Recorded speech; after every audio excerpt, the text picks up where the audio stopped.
अरे आज राजा का बेटा राजा नहीं बनेगा, राजा वही बनेगा जो हकदार होगा। नमस्कार, सीएम फिजिक्स में एक बार फिर आपका स्वागत है। जय हिंद, नमस्ते। आज हम प्रीवियस ईयर क्वेश्चन का एपिसोड नंबर 10 लेकर आए, जिसमें सबसे पहले हम डिस्कशन करेंगे 2003 में जी में पूछा हुआ एक question. A block of mass capital M is pulled along a horizontal frictionless surface. एक ब्लॉक है जिसका मास कैपिटल एम है, हॉरिजेंटल सरफेस पे रखा है, बट सरफेस कैसी है? फ्रिक्शनलेस है। By a rope is mass small M.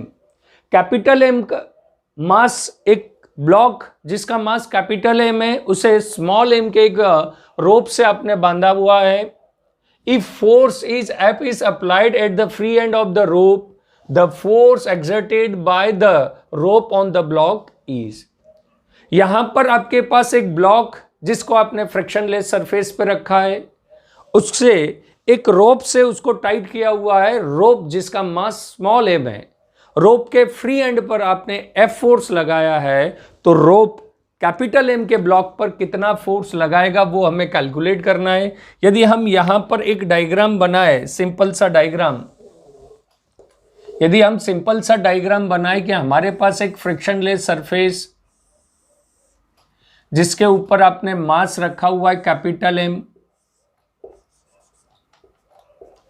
इस फ्रिक्शनलेस सरफेस पर कैपिटल एम ब्लॉक को यदि स्मॉल एम मास वाली एक रोप से अटैच कर दिया गया, रोप के फ्री एंड पर आपने यदि फोर्स एफ लगाया, तो ये रोप इसके ऊपर कितना फोर्स लगाएगी, टेंशन लगाएगी, ये हमें कैलकुलेट करना है।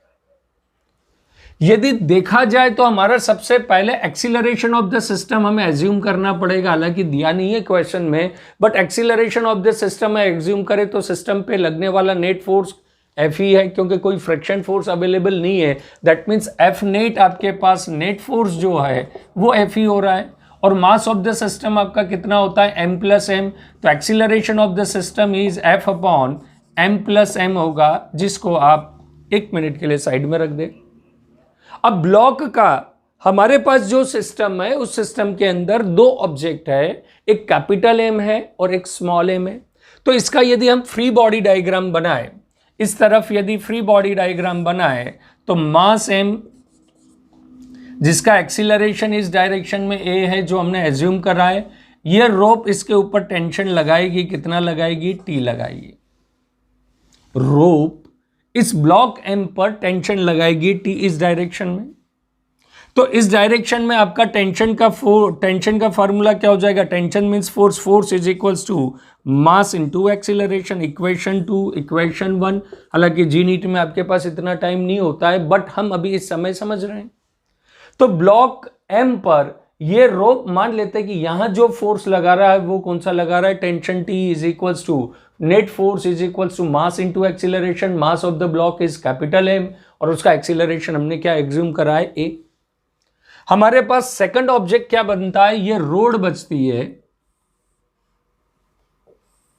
रोड के ऊपर इस डायरेक्शन में आप लगा रहे हो कैपिटल एफ फोर्स, इसका मास एम है, और ये रोप जो है ये ब्लॉक पर टेंशन लगा रही है। तो टेंशन का डायरेक्शन कौन सा रहेगा? इस डायरेक्शन में। Free body diagram F B D बना रहे हैं हम, ये आपके पास टेंशन हो जाएगा। यदि ये कैपिटल एम इस डायरेक्शन में एक्सीलरेशन ले रहा है, तो रोप का भी एक्सीलरेशन इसी डायरेक्शन में होगा, ए।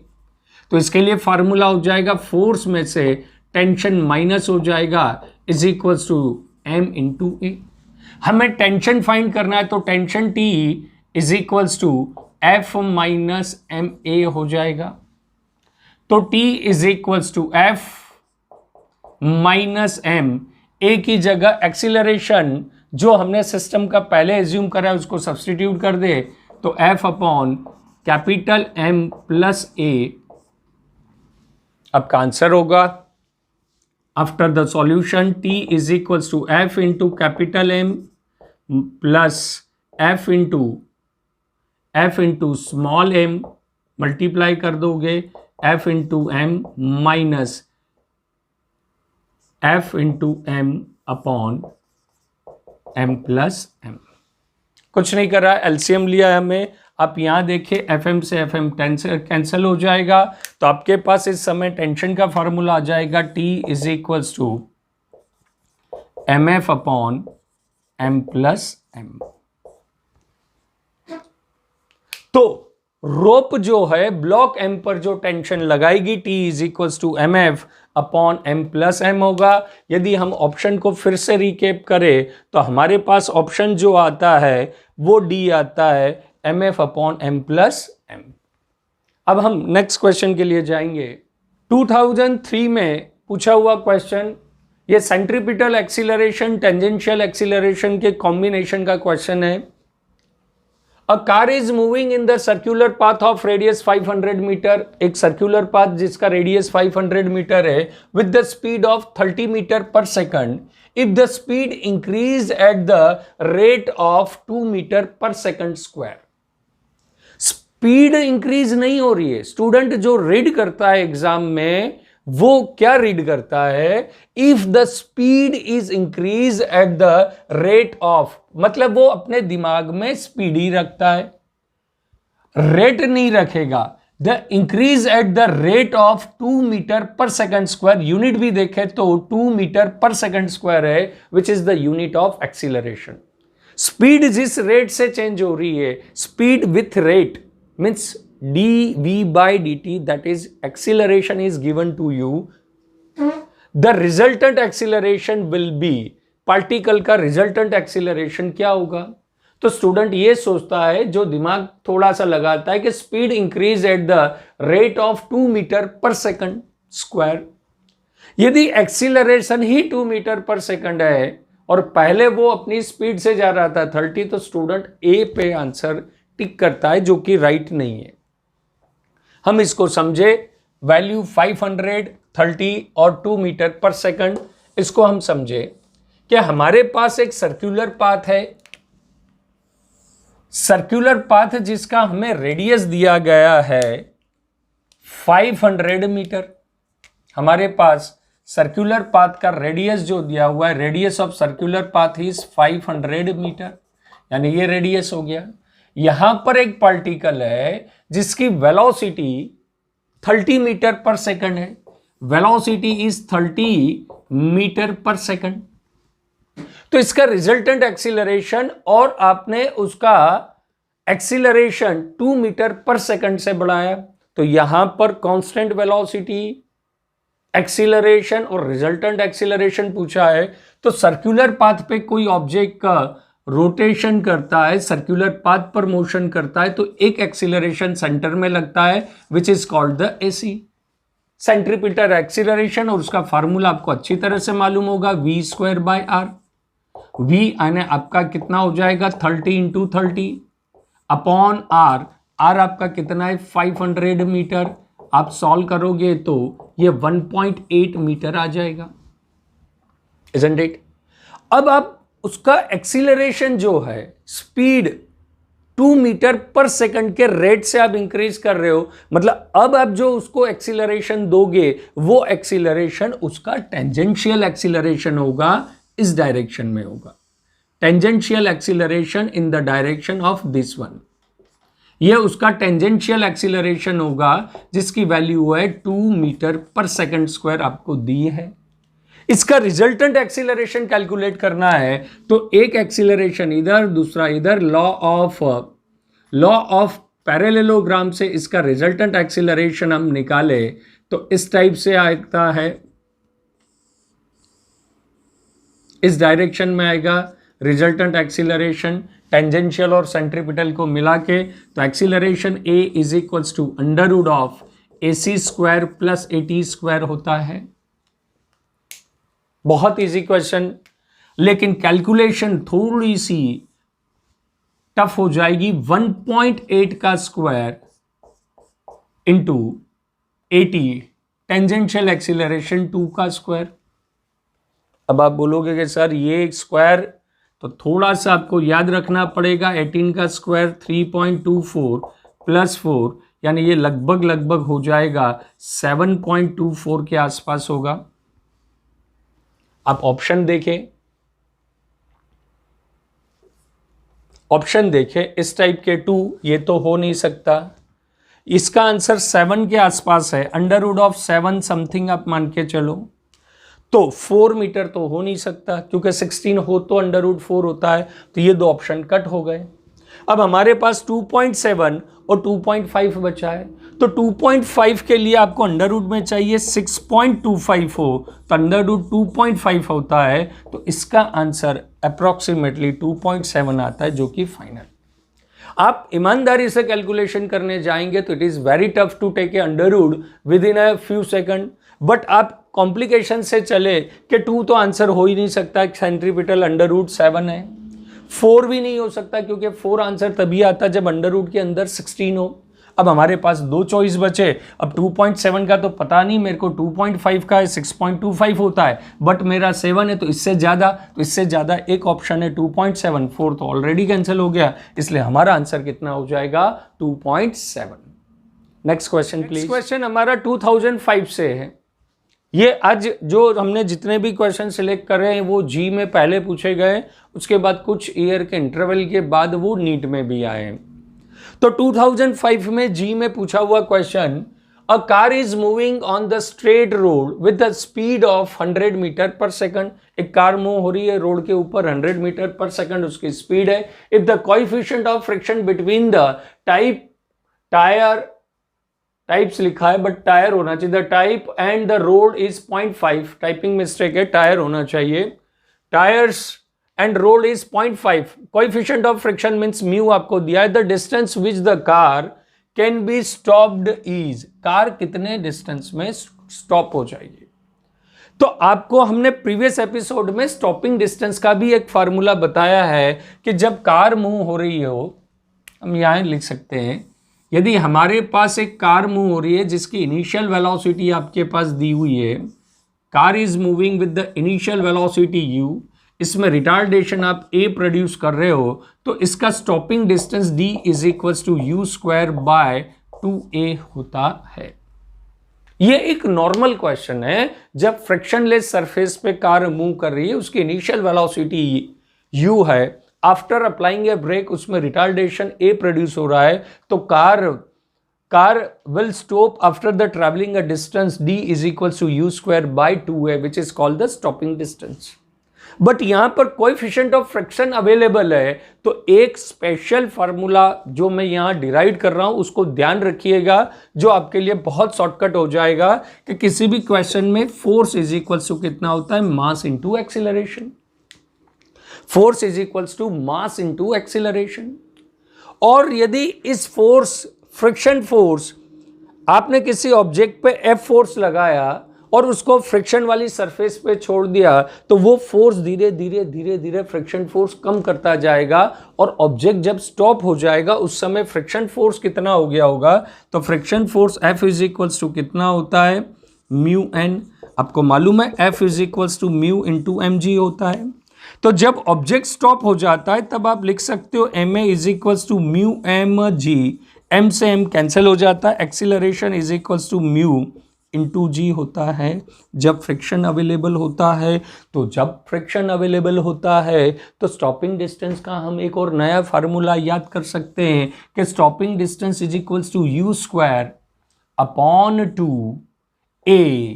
जब एक्सीलरेशन हो, फ्रिक्शन ना हो, तब stopping distance d is equal to u square by 2 है। और इस समय कोई बात नहीं, चलता रहेगा वो, a is equal to mu by G, तो a की जगह कितना हो जाएगा, mu into G. Acceleration is equal to M A mu M G, M M cancel, acceleration is mu G. ये आपका स्टॉपिंग डिस्टेंस का फार्मूला हो जाएगा। क्वेश्चन में से वैल्यू रीड कर लीजिए आप वीडियो को पॉज करके। यहाँ पर आपको स्पीड दी है 100 मीटर, म्यू आपको दिया है 0.5, जी आपको घर से ले जाना है अप्रॉक्सीमेटली 10, वैल्यू रख के सॉल्व करेंगे तो आंसर मेरे ख्याल से 1000 मीटर आ जाएगा। Please go for next. 2006 JEE में पूछा है और यही question same to same question without any changes JEE में 2006 में आया और नीट में 2016 या 17 में पूछा गया है। That means after long interval of time JEE के नॉर्मल कैलकुलेशन वाले क्वेश्चंस नीट में पॉसिबिलिटी बनती, एग्जैक्ट क्वेश्चंस आया था। अब ब्लॉक डायग्राम थोड़ी देर बाद देखते हैं। अब block A and B mass 2m and m, diagram में सारा दिया हुआ है। ब्लॉक ए जिसका मास 2m है, ब्लॉक बी जिसका mass m are connected as shown in figure. Figure में जैसे स्प्रिंग बताइए उसके साथ कनेक्टेड है। ए और बी एक थ्रेड से कनेक्टेड है। Mass the string is suddenly cut, A और बी के बीच में एक स्ट्रिंग है, उसको सडनली आपने कट कर दिया। The magnitude of acceleration of mass is 2m और m, यानी आपको एक्सीलरेशन देना है, पहला 2m का देना है और फिर उसके बाद एक्सीलरेशन किसका देना है, b का देना है, इंस्टेंट r। क्वेश्चन समझ लिया है हमने। हमारे पास ये ब्लॉक है, ये डायग्राम, इसमें ब्लॉक ए जिसका मास 2m, ब्लॉक बी जिसका मास m, ये स्प्रिंग से अटैच है और इन दोनों के बीच में स्ट्रिंग है।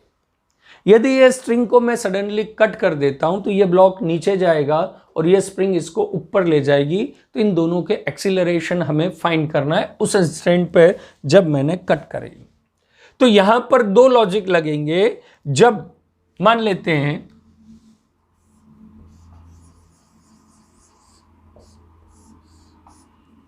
ये हमारे पास ब्लॉक जिसका मास 2m, ये मास m, इस समय में ये मान लेता हूं ये दो ब्लॉक को थोड़ी देर के लिए एक कर देता हूं, तो इसका मास कितना हो जाएगा 2m प्लस m, यानी कितना हो जाएगा 3m। तो नीचे जो फोर्स लग रहा होगा F इज इक्वल टू कितना लग रहा होगा 3mg, और ऊपर रिस्टोरिंग फोर्स भी इस सिचुएशन में कितना लग रहा होगा, restoring force F is equal to, minus sign नहीं लिख रहा हूं क्योंकि ये डाउनवर्ड है ये अपवर्ड है, ये भी कितना होगा 3mg which is in balancing situation. ये से सिनारियो आपको ध्यान रखना है। इसके ऊपर रिस्टोरिंग फोर्स भी लग रहा है, इसका वेट भी नीचे लग रहा है, इसको भी ऊपर रिस्टोरिंग फोर्स m ही लग रहा होगा, इधर भी नीचे mg लग रहा होगा। यदि मैं ये स्ट्रिंग कट कर देता हूं तो ये जो ऑब्जेक्ट है which is not a part of the system, तो इसकी जो भी प्रीवियस हिस्ट्री होगी वो क्लीन अप हो जाएगी, खत्म हो जाएगी। जैसे सर में चोट लगती है, मैं कौन हूं, कहां हूं, वो इस टाइप का बिहेव करेगा। अभी कनेक्टेड है then it is a part of the system, और जो भी फोर्स लग रहे हैं, जो भी उसका सिनारियो, सब m के साथ अटैच है। और जैसे ही आप इसको कट कर दोगे तो ये उससे अलग हो गया, it is not a part of the system. इसकी previous history regarding the acceleration खत्म हो जाएगी और ये ऑब्जेक्ट फ्री फॉल करेगा। तो जब ऑब्जेक्ट फ्री फॉल करता है तो उसका एक्सीलरेशन कितना हो जाता है, एक्सीलरेशन ड्यू टू ग्रेविटी। तो आप ऑप्शन पे ध्यान दे, हर समय ऑप्शन को ध्यान से देखें। तो m ब्लॉक किसको बोला है हमने, b को। तो यहां पर m ब्लॉक का एक्सीलरेशन यानी सेकंड एक्सीलरेशन कितना होना चाहिए, g। तो ये g/2, ये g/2, ये दोनों चले गए। इसका सेकंड ऑप्शन भी g है, इसका सेकंड ऑप्शन भी g है। अब मेरे बीच में फाइट किसके बीच में हो रही है, इन दो के बीच में हो रही है, ऑप्शन a और ऑप्शन c। हम वापस इसको कैलकुलेट करें। जब इसको मैंने कट कर रहा था उस समय यहां पर ऊपर रिस्टोरिंग फोर्स कौन से डायरेक्शन में था, अपवर्ड था। कितना था रिस्टोरिंग फोर्स, थ्राइज mg, और नीचे भी कितना था, थ्राइज mg। पर मैंने इसको कट कर दिया, तो जब इसको मैंने कट करा तो ये फोर्स तो यहां से चला गया, सडनली चला गया। अब इसका जो नीचे रिजल्टेंट फोर्स होगा वो कितना होगा, F is equals to twice mg। जब कट करा उसी इंस्टेंट पर, तो रिस्टोरिंग फोर्स स्प्रिंग का ऊपर ही लग रहा था जो प्रीवियस में था, कितना है, थ्राइज mg। तो इसके ऊपर नेट फोर्स कितना हो जाएगा, तो नेट फोर्स हो जाएगा thrice mg minus twice mg। Newton uncle का फार्मूला क्या है, F नेट। तो ये हो गया आपका F net is equals to mass into acceleration. Student यही भूल करता है, स्टूडेंट यही मिस्टेक करता है, m नहीं आएगा, इसका मास कितना है, twice m, mass twice m into acceleration. इसको सॉल्व करोगे तो कितना हो जाएगा, mg is equals to twice A में m से m cancel, acceleration is g/2, then acceleration is g/2। तो ऑब्जेक्ट 2m का एक्सीलरेशन कितना आया, g/2, और b का तो आपको पता ही है g आया था, तो इस केस में आंसर आपका कितना आ जाएगा, c आ जाएगा। तो दोस्तों नए एपिसोड के लिए हमारे चैनल को सब्सक्राइब करें, जिसमें आपको प्रीवियस ईयर के जी और नीट के क्वेश्चन के सॉल्यूशन मिलते रहे। जय हिंद, नमस्ते।